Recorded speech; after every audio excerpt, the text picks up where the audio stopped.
Hello, I'm Dave Karger. Thanks for staying with me tonight on TCM as we come to the end of our Star of the Month tribute to Marilyn Monroe.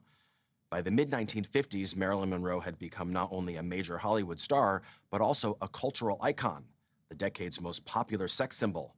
Still, Monroe was always eager to be taken more seriously as an actress. Even though the stereotypical dumb blonde character she played in the 1955 comedy The 7-Year Itch turned out to be one of her most loved and memorable performances, she was fed up with those kinds of roles.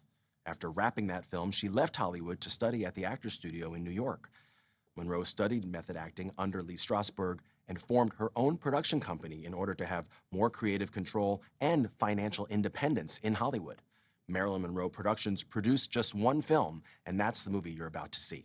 From 1957, it's The Prince and the Showgirl. Monroe plays the second character in the title, an American showgirl who strikes up an unlikely romance with a European prince during his visit to England for the coronation of King George V. The film was based on a play by Terence Rattigan, which had been a hit on the London stage, and Marilyn Monroe bought the rights with herself in mind to star and produce. To co-star, Monroe was eager to get the actor who had played the role of the prince on stage and who was generally considered to be the finest actor in England, Laurence Olivier. Olivier was hesitant at first, but he found Marilyn Monroe charming and agreed to co-star, co-produce, and also direct the picture.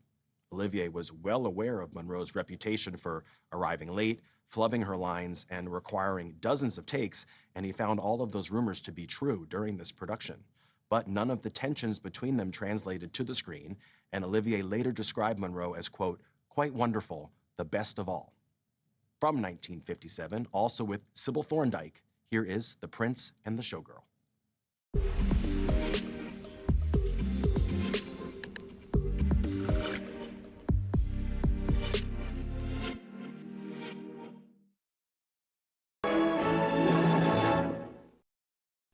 The Prince and the Showgirl was filmed at England's Pinewood Studios, and Marilyn Monroe arrived in London to make the film in July of 1956, along with an entourage that included her new husband, Arthur Miller, and her method acting coach, Paula Strasberg.